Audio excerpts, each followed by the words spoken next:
মেঘ দেখে কেউ করিস নি ভয়, আড়ালে তার সূর্য হাসে। ইচ্ছা থাকিলে উপায় হয়, তাই তো ইচ্ছা থাকার সত্ত্বেও অনেক কিছু করতে পারে না। তো আজকে বেশ কিছু ইচ্ছার কথা আপনাদেরকে পোষণ করব। আসসালামু আলাইকুম সবাইকে। সবাই কেমন আছেন? আশা করি যে যার যার অবস্থান থেকে আল্লাহর মধ্যে ভালো আছেন। তো আল্লাহর মধ্যে আমরাও ভালো আছি। অন্যরকম ব্লগে অন্যরকম একটা ভিডিও নিয়ে আবার আপনাদের সামনে হাজির হলাম। তো এখন সন্ধ্যাবেলা আমরা বাইরে যাচ্ছি, আজকে একটু কেনাকাটা করব। মাসের যেহেতু এখন ফার্স্ট উইক, তো প্রথম সপ্তাহে একটু প্যারা থাকে বাজার সদাই করার জন্য। দুই বাচ্চাকে রেডি করে নিলাম। এটা হচ্ছে আমার ছোটো বাচ্চাটা আর ওটা বড়োটা। তো এখন চলে যাচ্ছি আমরা। তো প্রথমে আমি 99+ শপে গিয়েছি, ওখানে কিছু কেনাকাটা করবো।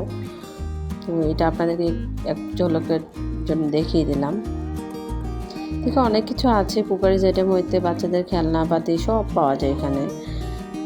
তো ঘর সাজানোর জন্য এরকম 99+ শপে আপনারা ইচ্ছা হলে যেতে পারেন। তো আমি এখানে কী কী কিনলাম সেটাই দেখাচ্ছি।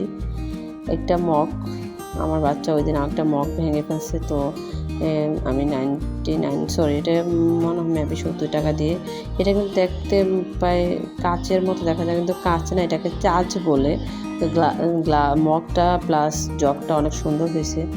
তো আপনাদের কেমন লাগছে অবশ্যই কমেন্ট করে জানাবেন। আর আপনারা সুন্দর সুন্দর কমেন্ট করে দেখলে আমি আরও উৎসাহিত হই ভিডিও করার জন্য। তো বন্ধুরা, আপনারা অবশ্যই লাইক দিয়ে ভিডিওটি শুরু করবেন অ্যান্ড চ্যানেলকে সাবস্ক্রাইব করে পাশে থাকবেন। কমেন্ট করে জানাবেন আপনাদের মূল্যবান মতামত। সেই মতামতের আশায় আমি সবসময় থাকি, কিন্তু আপনারা কেউ আপনার ভালো লাগা মন্দ লাগা কমেন্ট করে জানান না। তো বাতাসের কারণে আমার একটা ফ্লাওয়ার বাস ভেঙে গিয়েছিল। তো এটা আমি একটা বাঁশের মতো দেখা যাচ্ছে দেখতে। তো এটা রান্নাঘরের জন্য আমি আনছি। তো এখানে একটা প্যারাশুটের তেল কিনে নিলাম, আমি যেহেতু প্যারাশুট তেল ইউজ করি। তো এখানে একটা ফেস ওয়াশ কিনে নিলাম। আমি কিন্তু ফেস ওয়াশ সচরাচর দিই না, কিন্তু এখন স্কার্ফ ফেস ওয়াশ, এটা সবাই বলে একটু ফেস ওয়াশ এসে দিয়ে কেমন যে স্কিনের মধ্যে কালো কালো দাগ, ছোট ছোট দাগ পড়তেছে। আর বাচ্চা একটা গাড়ি কিনছে, তো সে বলে মা এইটাও দেখাও একটু। তো আপনাদেরকে দেখাই দিলাম। তো মাছ কেনাকাটা করলাম। মাছগুলো বাসায় এসে আমি আবার মাছ পুরাপুরি কেটে আনি না, একটু চেঁচে এই আইসটাগুলো ফেলায় নিয়ে আসি। তো এখানে মাছগুলা কেটে ধুয়ে পরিষ্কার করে নিলাম। তো আজকে কীভাবে রান্নাঘরটা ডেকোরেশন সেটাই বলবো, আর মাঝখানে একটা ইচ্ছার কথা বলবো। তো ইচ্ছেটা হচ্ছে, আমি একটা বৃদ্ধাশ্রম দেবো ভেবেছিলাম, কিন্তু মিন্টু সামদার যে এত ভালো মানুষের আড়ালে এত খারাপ কিছু করবে, মানুষের স্বস্তি উঠে যাচ্ছে, মানুষের বিশ্বাস উঠে যাচ্ছে। মানুষ কাকে বিশ্বাস করবে? এত ডোনেশন পেয়েও সে তার লোভ সামলাতে পারেনি। সে মানুষের এত অসহায় মানুষের অঙ্গ প্রত্যঙ্গ বিক্রি করে তার টাকা, এত নেশা টাকা, সে নিজেই বলছে তার টাকার নেশা। তো অবশ্যই আপনাদের কাছে অনুরোধ, যারা আমার ভিডিওটি দেখবেন তারা অবশ্যই টাকার নেশা, অর্থ সবসময় অনর্থের মূল কারণ। অর্থ কখনো প্রাচুর্য কখনো মানুষকে ভালো করতে পারে না, ভালো রাখতেও পারে না। সবসময় ভালো মানুষ হওয়া যায়, ভালো মানুষ হলেই ভালো থাকা যাবে। তো আর কি বলবো, খুবই হতাশাযোগ্য একটা ব্যাপার। যাই হোক, ইচ্ছের কথাটা আপনাদেরকে বললাম। অবশ্যই আপনাদের ভালো লাগে থাকলে অবশ্যই কমেন্টে জানাবেন। তো এখন আমি যে ফ্লাওয়ার বাসটা আনলাম ওটা ডেকোরেশন করে আপনাদেরকে দেখাবো এটা কীভাবে ডেকোরেশন করতেছি। তো আগে কিছু আমার ফুল ছিল, এগুলা বেশি একটা ভালোও না। তো এই জন্য দেখি যে তেল চিটচিটে হয়ে যায় কিচেনে থাকলে, তো এখানেই থাকো। তো এই যে একটা সেলফ এখানে আমি রেখে দিলাম আমার বেসিনের সামনে, কারণ আমার রান্নাঘরটা অনেক ছোট, 5 ফিট এভাবে, প্রস্থ 5 ফিট, লম্বা 7 ফিট।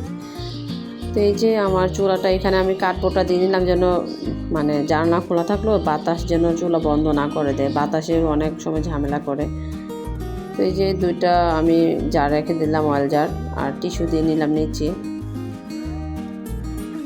তো এই আমার চালের ডামের উপরে একটা গাছ রেখে দিলাম, কারণ আমি এই চুলাটা সচরাচর জ্বালাই না, ইউজ করি না, সেই জন্য।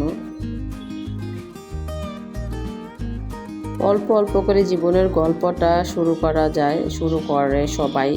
তো আমিও অল্প অল্প করে আমার জীবনটাকে সাজাইতেছি, এখনও পুরোপুরি সাজাইতে পারিনি, অল্প অল্প করে সংসার।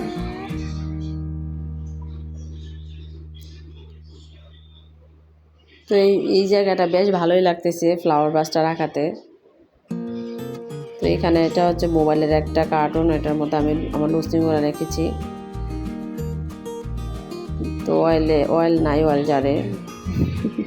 এটা নিউ পট, আসলে আমি ইউজ করিনি এখনও। তো এখানে একটা গাছ দিয়ে দিলাম মগে, মগটা ভেঙে গেছে। তো এই যে একটা মামপট রেখে দিলাম, এটা দিয়ে আমি পানি দিয়ে আমার রান্না করার সময় তরকারিতে মানি প্লান্ট রেখে দিলাম। আর এখানে হচ্ছে আমার স্পুন হোল্ডারে রেখে দিয়েছি। তো এই হচ্ছে আমার ছোট্ট একটা রান্নাঘর, বেশি কিছু রাখিনি এখানে। আর এই কর্নারটায় আজকে আপনাদেরকে দেখাচ্ছি। পুরো রান্নাঘরের ভিডিও দেখতে ছিল অবশ্যই কমেন্টে জানাবেন, তাহলে আমি খুবই স্বস্তি বা ইন্সপায়ার হয়ে উৎসাহিত হয়ে আপনাদেরকে দেখাইতে পারবো। তো কমেন্ট করলে আমার ভালো লাগা কাজ করবে, আর আমি আনন্দের সাথে গুছিয়ে রান্নাঘরটা ডেকোরেশন করে আপনাদেরকে দেখাবো। তো আজকের ব্লগটি এই পর্যন্তই থাকবে। যারা যারা ভিডিওটি দেখবেন অবশ্যই কমেন্টে জানাবেন, রিকোয়েস্ট রইল। তো সবাই ভালো থাকেন, সবার অবস্থান থেকে সুস্থ থাকেন এই কামনা আজকের ভিডিওটি এখানে শেষ করে দিব। আল্লাহ হাফেজ। আসসালামু আলাইকুম রহমতুল্লাহ বারাকাতুহু।